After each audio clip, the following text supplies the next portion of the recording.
Welcome back to the Always Aggressive podcast. I'm Corey Palm alongside Tanner Lipset. Got head coach Tony Ersland and the special guest today, Devin Schroder, with the big announcement this week. Devin, we got a lot to talk about here today, but first we'll just dive right into that your decision to return for one more season. Yeah, I mean, just having the opportunity to come back, and every time you have a chance to represent Purdue is a great opportunity. So hopefully I'll be able to do it. Well, thankfully I'll be able to do it a few more times. Yeah, anytime you have a chance like that, you always gotta take it. So. Ers, you got the news, Devin, we've known Max Lyon is coming back for a while. He was pretty definitive in that. Devin let us know on Easter Sunday, which was a phenomenal Easter gift. The Easter bunny brought a little extra in the basket. What has been, what's going through your head with getting another year out of those two? No, I think it's, just another year to stay on this journey with these guys, right? They're both excellent young men, right? They contribute to the team in more than just wins, right? There's leadership in their character and then how they show guys, the way they need to do things daily, right? There's just a lot there besides just being in the lineup, that I really appreciate about them. And so excited to stay on their journey with them for another year. And especially, when you look at Devin, next year's national championships are in Detroit, right? So he gets to start and finish his career in the state of Michigan. And how many of us ever get to do that? So just really grateful and excited that we're going to have Devin and Max back on what's going to be, a very strong team again. And I think we all feel like we can do a little better, and we've got, more wrestling in us to accomplish some things. So that's going to be exciting. I look forward to it. Devin, we said Max is always, he's been very like, I'm coming back. Yes, I'm coming back the whole time. You've had a bit of a different journey. You initially were planning on coming back, and then along the way kind of changed your mind, told coach mid-season that, you weren't coming back, that you were ready for the next chapter in life. And then, you flipped. Now you're back again. So, what has gone into the decision making and has kind of led you to this point? Yeah, I think it's a tough year just for everyone with COVID, and you're in the room, you're out of the room, you're wrestling, you're not wrestling. So a lot of that it's a drain, and I'm about to turn 24 in a couple months, and so you look after wrestling, and you Me too.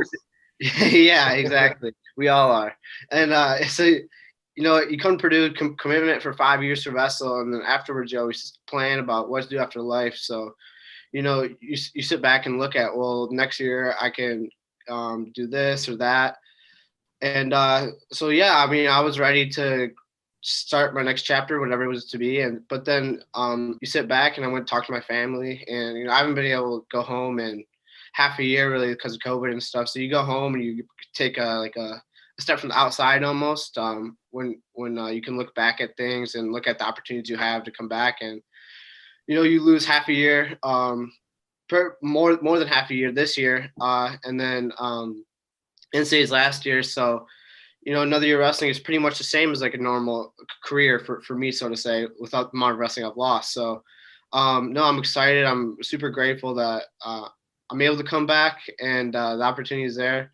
So once I really just stepped back and looked at the chance I had in front of me, I felt like, and I was hungry again. I'm excited to come back and spend some more time with my best friends and my coaches, and continue to lead this team and strive for trophies and NCAA podiums. So, not gonna lie, when I got the text from Ersland on Sunday, I got pretty fired up. I was with family and sent me like I was a crazy person, but it was worth it. It was worth it. D's one of my guys. D made a comment on Twitter about the Tanner Van crew is almost like all back, which is hilarious to me. But you alluded to this, and it's kind of cliche at this point. But I did want to kind of like, both with Ersland and Devin, like this was a hard year. Mm-hmm. And like wrestling's a tough sport. We know that. Every year's a hard year. It comes with suffering. It comes with sacrifice. But like this year was wild. And, you talked about not being able to see your family. You talk about you're on the mat, you're off the mat. like there were so many challenges that we just kind of had to be like, okay, and try to figure it out, right? I mean, you were in quarantine how many times before you actually tested positive, Devin? Like 4, I think. Yeah. And it was like 2 weeks a shot, right? Like every time somebody popped, like you were out for 2 weeks. Yeah, it was like 2 months of my life just in my room. Just gone. Just 2 months of your life. Don't leave your room. That's yeah, wild. exactly. And that's, that kind of thing is like, we didn't want to get into it in the season at the time. It's not like we were running around telling everybody like what was going on. But obviously it brought incredibly unique challenges when it came to your training and your sanity, for God's sakes. Yeah, I think especially like the Big Ten schedule, the dual season, is a grind in itself. And I think I came out of, when I tested positive, I came out and I think we had like 4 days, and then I wrestled against Northwestern and we were like, all right, let's go. Like, why not? And then, so like, this could be our last duel of the season. Who knows? So we just, and then you get like 4 days to train, then it's Big Ten, like duel. And you don't get a lot of days to just let loose and let it fly. So that was pretty tough too. It took a while to get in. I remember wrestling in the Big Ten tournament and wrestling 4 matches and like, wow, like feels good to just wrestle and like not practice 6 days and then wrestle 7 minutes. Like it felt good just get a bunch of matches in. So that was a challenge too, just flying right into the Big Ten season with not much training. So from a coaching perspective, like trying to get guys ready and not know who was going to be in the room on a day-to-day basis.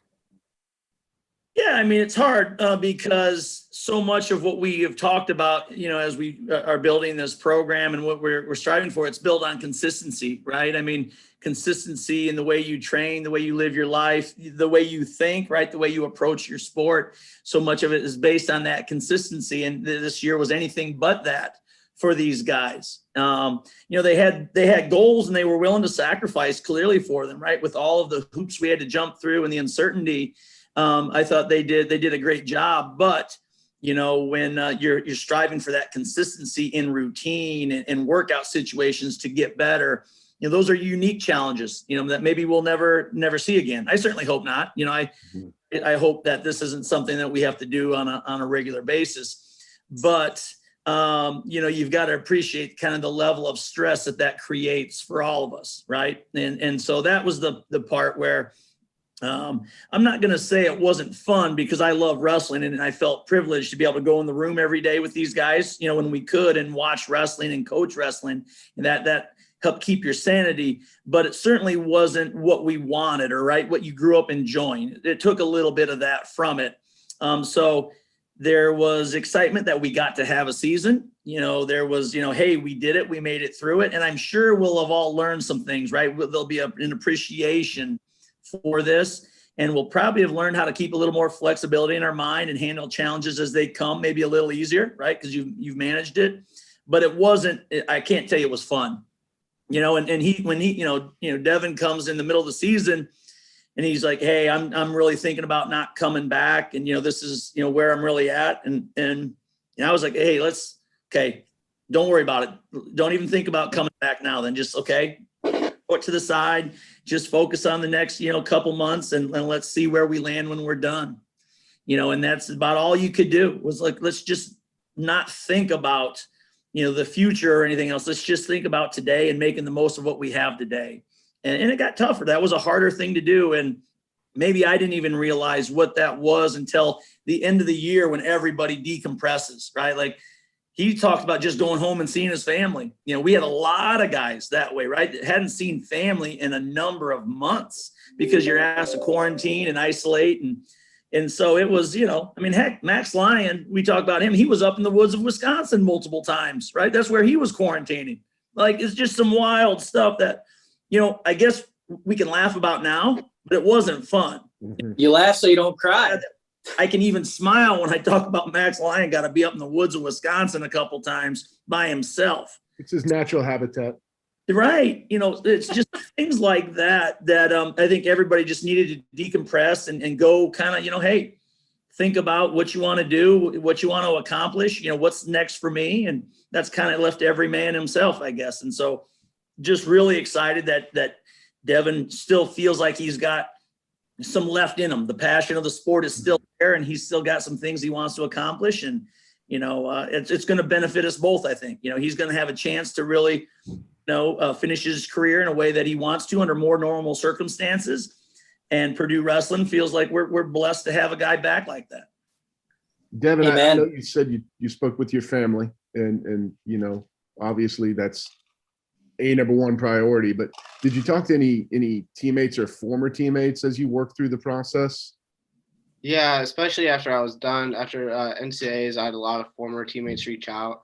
And then obviously my all the teammates knew that I wasn't planning on coming back. So they're always just not really there to try to convince me, but they're just supporting me either way. I'm pretty sure that was pretty much the overwhelming consensus. Everyone was supporting me and happy with me either way, especially my teammates. I was like, I don't think I'm going to come back next year. And like, well, man, like, wishing nothing for the best. Like, we're here for you. And then like, hey guys, I'm coming back. I'm like, oh, awesome. Yeah, we're here for you.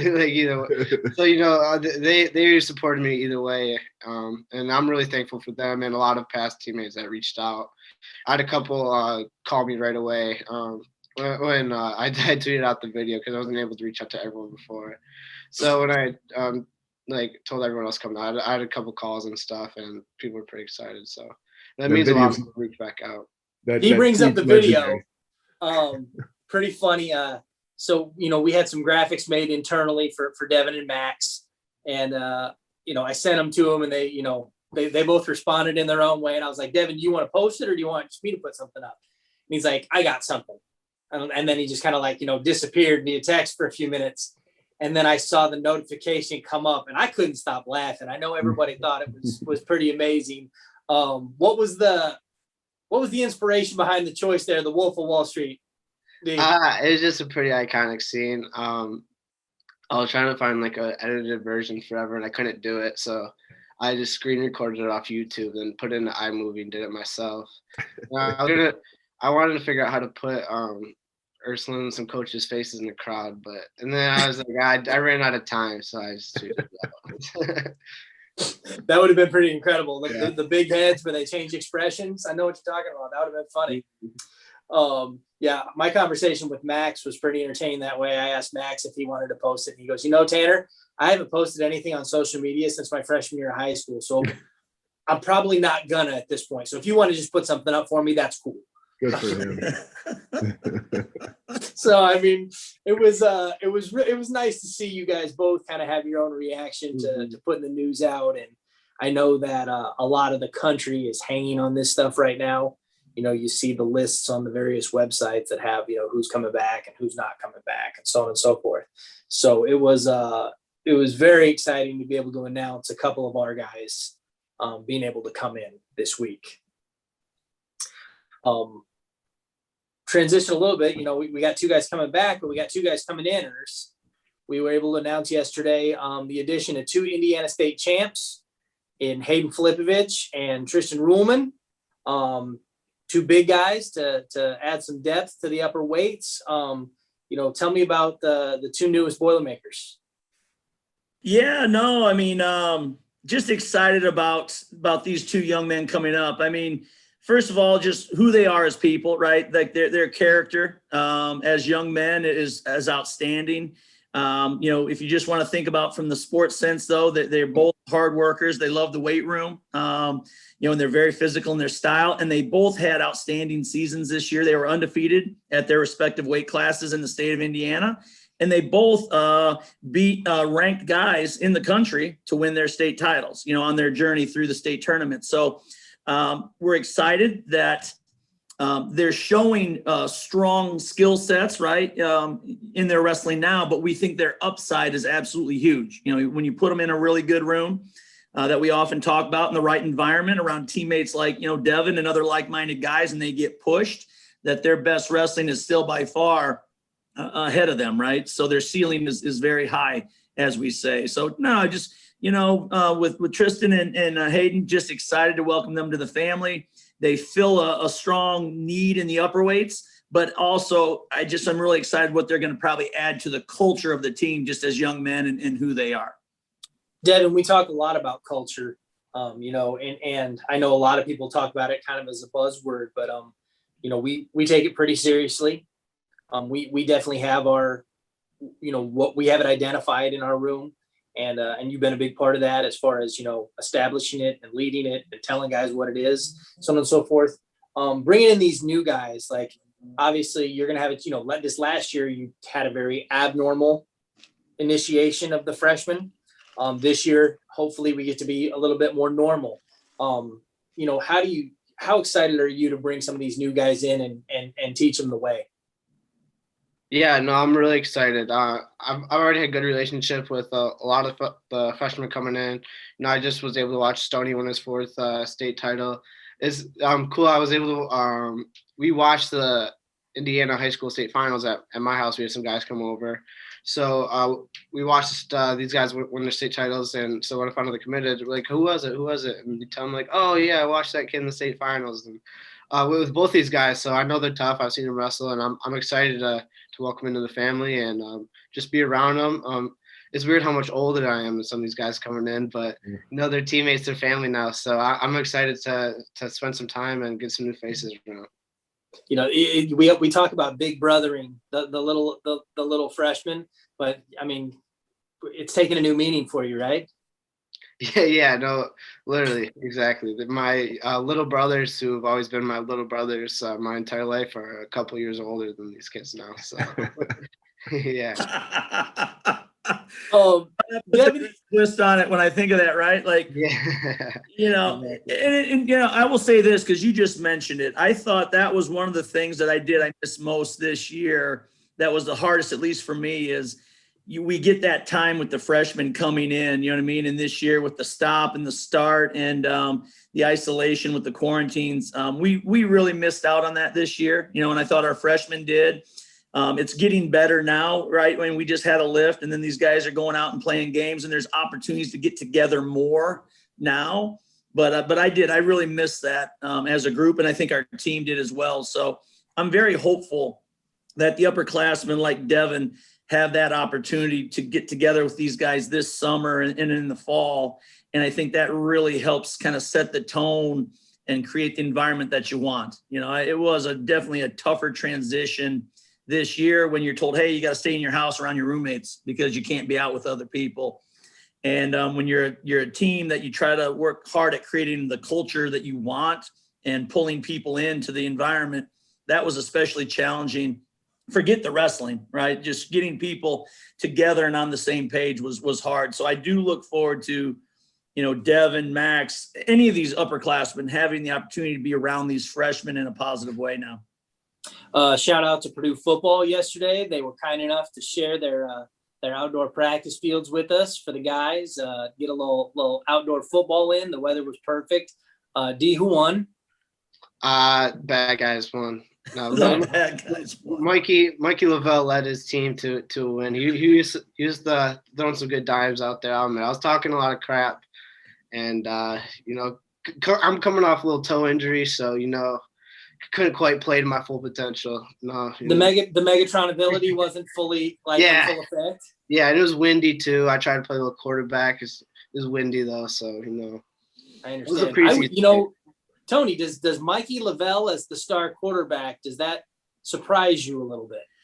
Well, I'm laughing because there are certain guys, and we know it's a little bit of an inside joke possibly, but when we play games, there are certain guys that really come to play.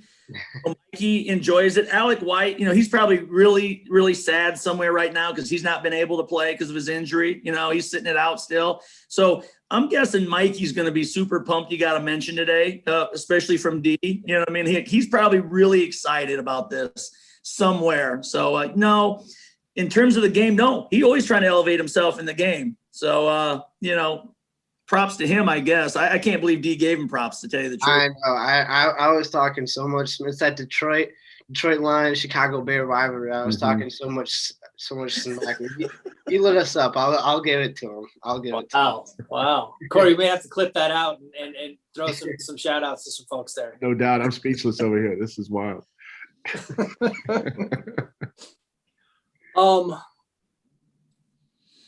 I guess I don't know where else we want to go with this. It's been kind of like I said, it's so exciting to have D back. It's so exciting to welcome new guys into the program.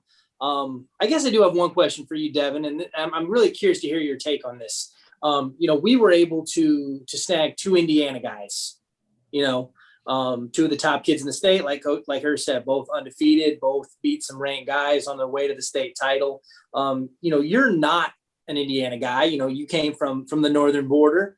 But how important is it for the program? And, the last few years we've brought some new Indiana blood into the program. Like, how much do you think that means to the program, and how does it help the Boilermakers? Yeah, for sure. Indiana's a tough wrestling state, so always getting those Indiana kids, one division. So if they're a state champ, they're the real deal. So it's huge. It's just good for the community and the team in general, getting those Indiana guys in.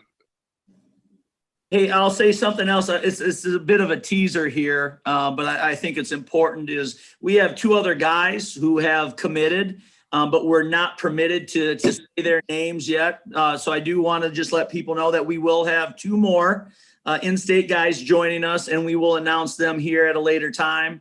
Like I said, they feel blessed to have them, but in the way NCAA rules work, can't do it yet, but stay tuned, because down the road we will have more announcements with 2 more really good quality kids joining the program as well. It's just we can't do it due to NCAA rules. So I throw that out there and just say, hey, we're not done yet. Stay tuned. I like it. You know what I mean? And there'll be more good kids coming in. So like I said, be on the lookout for those guys. Corey, Ersland leaving them wanting more. The guy keeps learning. It's a tease. It's that's what we call it. It's a tease. You gotta like keep it coming back next time. I love it. Similar question for you. In the last couple of years, we've had a really nice influx of Indiana natives joining the team, and I know the goal is always to put that fence up around the state and keep all the best kids here. What has that been like, getting more Indiana guys into the program and continuing the trend this year? I think that's great. I mean, listen, the goal, right, is to keep your home talent here, right, and then go and get the other pieces that you need, right, to create that environment, to build the team in a way that's going to compete for national championships, for Big Ten championships, right? Those go hand in hand. The national championship goes through the Big Ten, so that's always the goal, and doesn't always mean the best kid in terms of honors, right? Like, you can look at rankings, or you could look at, certain honors out there. It means getting the right kids, right? The kids who fit what you're trying to do.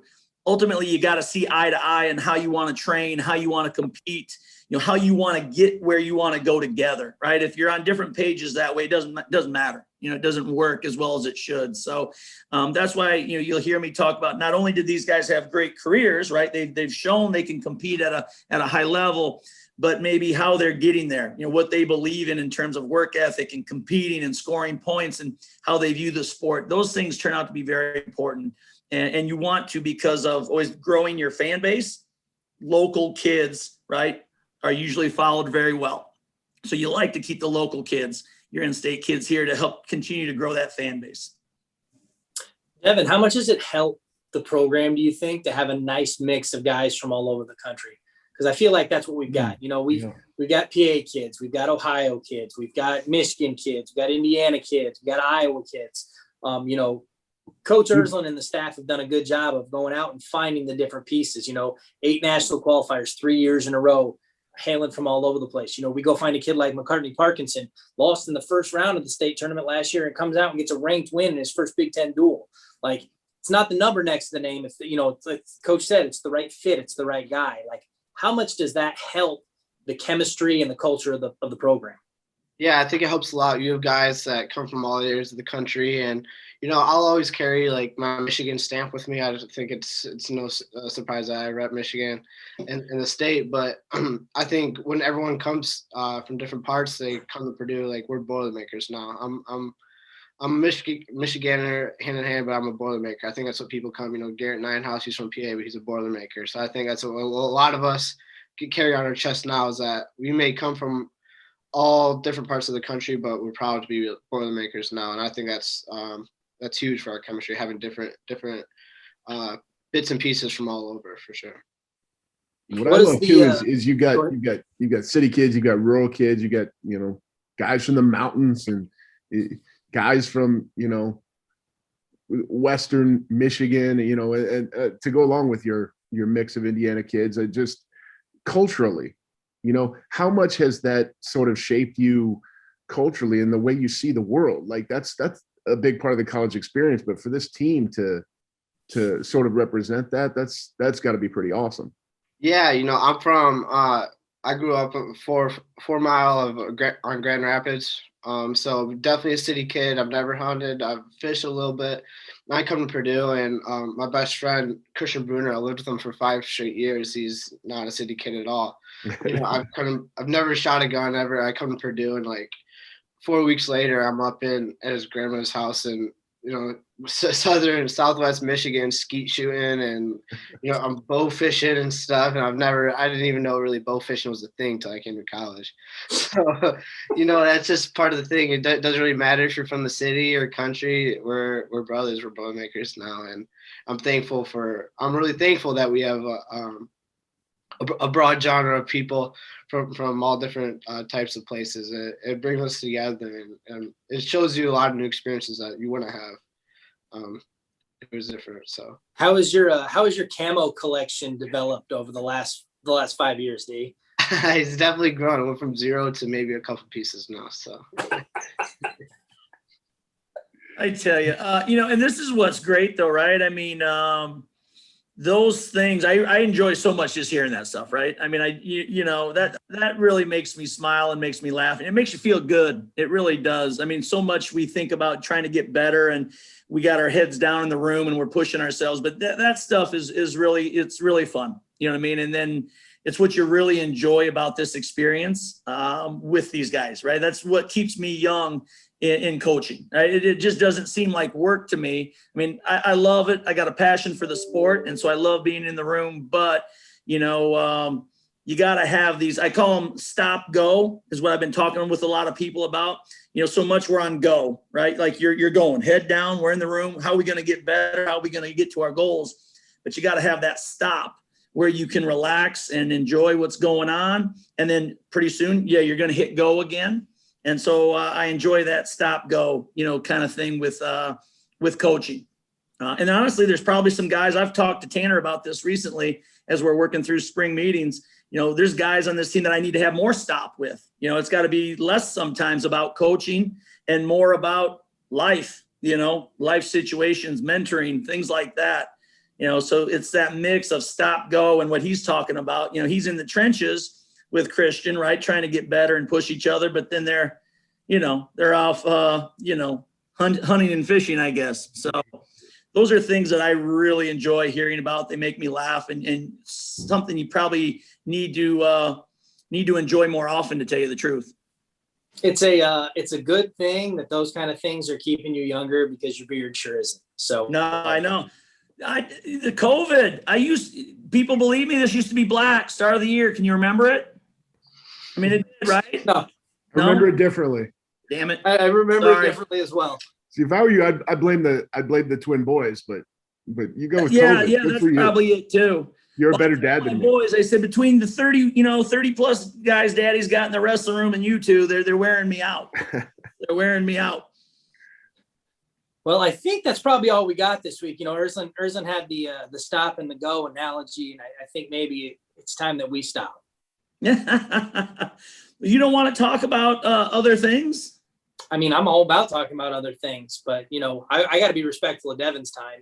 Yeah, you know, sure. He was kind enough to come join us this morning. I don't know if he's got class, if he needs to, you know, work out, get back to another nap. He might need to go bow fishing. Like I don't know what he's got coming up today. So all the above. All the above. So many chances, so many opportunities. Guys, we'll leave it there. We're going off the rails a little bit here. No, I love it. This is the good stuff, right? Devin, so happy that you're back. Don't ever leave us, okay? Tanner needs you in the van. Don't you ever God leave help me. us if you're not in the van. That's all there is to it. Yep. It sounds good. Thank you. I just don't know why nobody wants to ride with the head coach. I don't understand it. You don't listen to the good music, Ers. There's that might be it. Maybe there's not enough stop. I'm probably thinking about, hey, can we get our hands moving or our feet? That's the thing. Yep. I don't understand it. No, turn the radio off. We've got to go over different head ties here. Yeah. Hey, bring this video up, will you? Let's watch this match while we're driving.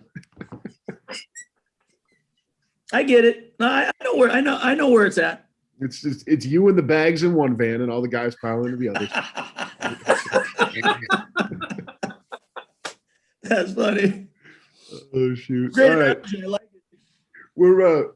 we're probably, now that we're sort of in the off season, we'll put a little bit more gap in between these shows, but we'll definitely be back. We've got some stuff to wrap up before we move on to talk about next year and summer plans and all of that. But definitely wanted to devote this show to Devin and Max and their big announcement this week. Happy to have them back, and can't wait to see the Boilermakers coming out next fall.